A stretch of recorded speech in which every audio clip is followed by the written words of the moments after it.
Your puppy bites you, and your first instinct is to think something is wrong with them. But what if everything they're doing makes perfect sense? And the problem is that nobody explained it to you. Here's the first thing you need to understand about puppy biting. In the vast majority of cases, it has absolutely nothing to do with aggression. Nothing.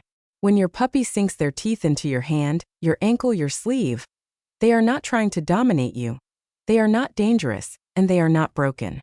They are doing exactly what puppies have done for tens of thousands of years. They are playing. Think about it from their perspective. Before they came home with you, your puppy spent every single day tumbling around with their littermates. They would chase, wrestle, pounce, and yes, bite. Constantly. That is how puppies communicate excitement. That is how they test boundaries. That is how they learn where their body ends and another creature begins. Biting is their primary social language, and when they arrived in your home, they did not suddenly forget how to speak. The problem is that your skin is dramatically more sensitive than another puppy's fur and loose skin. What felt like a playful nip to a littermate feels like a sharp stab to you. But your puppy genuinely does not know that yet. They have not learned the difference. And that is not a character flaw, it is a developmental stage. This phase even has a name: mouthing. It peaks between 8 and 16 weeks of age, which is exactly the window when most people bring their puppy home. So the timing feels brutal. You get this adorable creature, you hold them close, and they immediately try to chew your fingers off.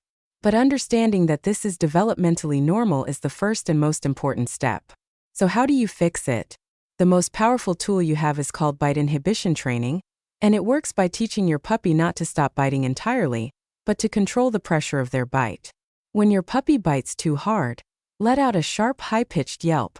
Just one sound, short, sudden, and genuine.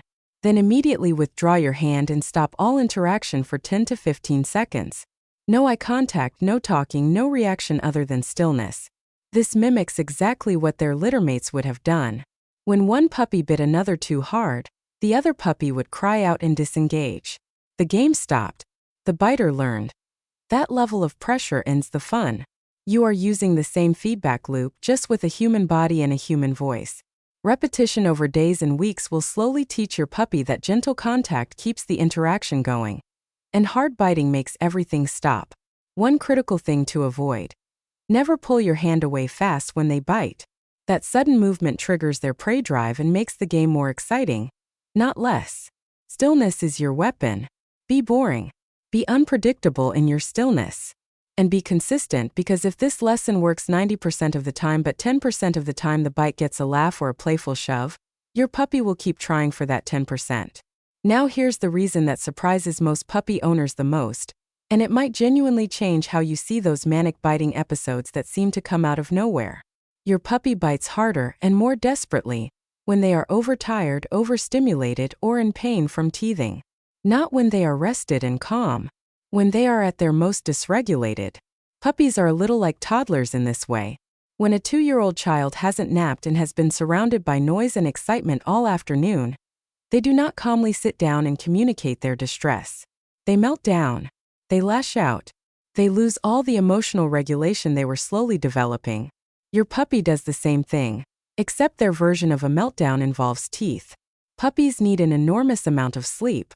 We're talking 16 to 18 hours per day for very young dogs. If your puppy has been awake, playing, exploring, and interacting for more than an hour or two in a row, they may not even realize they are exhausted, but their body does. And that exhaustion comes out as manic energy, zoom eyes, and frantic biting that seems impossible to redirect. Watch the clock. If the biting gets suddenly worse, ask yourself how long your puppy has been awake. The answer will often shock you. Overstimulation is a separate but related issue. A household with children, visitors, loud noises, or constant handling can push a puppy past their threshold of comfort. They cannot say, "I need a break." They cannot ask you to turn down the volume. So they bite. They bite because it is the most immediate, powerful signal they have. In this context, biting is not a training problem, it is a communication problem. Your puppy is telling you they are overwhelmed. And then there is teething, a phase that runs roughly from 12 to 24 weeks of age, and which causes genuine physical discomfort.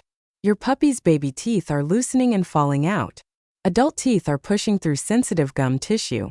It hurts. When they chew and bite, it provides counterpressure relief, the same way a teething human baby chews on everything they can find. You cannot stop this instinct. You can only redirect it. Here's how you fix all three of these triggers. For overtiredness, build structured nap times into your puppy's day. A crate or a quiet pen is not punishment. It is a gift of rest that their developing brain desperately needs. After 30 to 45 minutes of active play, guide them to their space and let them decompress. You will notice a dramatic drop in the intensity of biting episodes. For overstimulation, create a calm zone in your home. A spot where there is less noise, less foot traffic, and less excitement. When you see the signs, dilated pupils, frantic energy, inability to focus, remove your puppy from the stimulating environment before the biting begins. Prevention is infinitely easier than correction. For teething, keep a rotating selection of appropriate chew toys in the freezer. Frozen rubber toys, frozen damp cloths, and textured chew rings all provide cooling relief against inflamed gums. When your puppy tries to chew your hand, do not just say no. Immediately offer the frozen toy and let them experience the relief. Within a few repetitions, they will begin to seek the toy instead of your skin because the toy actually feels better. This is the hardest reason to hear, but it is also the most important one because once you see it, you cannot unsee it. A significant portion of puppy biting that persists past the early weeks is not the puppy's fault at all. It is being maintained, reinforced, and even encouraged by the humans in the home. Not intentionally, not cruelly, but consistently, and in ways that feel completely innocent in the moment. Here is the core issue. When your puppy bites, you react. Every single time. And to a puppy's developing brain, any reaction, positive or negative, is stimulating and interesting. You pull your hand away fast. Exciting chase movement. You say no, in a loud animated voice. Fascinating sound from a creature they love. You pick them up to redirect them. Physical contact and proximity, the most rewarding thing in a puppy's world. You laugh because it is genuinely a little cute. Emotional reward. Even pushing them away can become a game because now there is physical interaction, something to push back against. Every one of these responses tells your puppy, on some level, biting gets me something. Biting works. Biting is the fastest way to make the world respond to me. This is not a theory. This is basic learning science applied to animal behavior. Behaviors that produce outcomes, any outcome, tend to increase. Your puppy is not calculating this. They are not sitting there thinking if I bite harder, they will react more. They are simply experiencing a cause and effect loop that their brain is quietly recording, repetition after repetition, until the pattern becomes habit. The fix requires something that feels deeply unnatural: strategic boredom. When your puppy bites, your goal is to make yourself the least interesting thing in the room. No sound. No movement. No eye contact. If you can, turn your entire body away, not dramatically, not as a performance, just a quiet withdrawal of all attention. Wait. Your puppy may escalate briefly.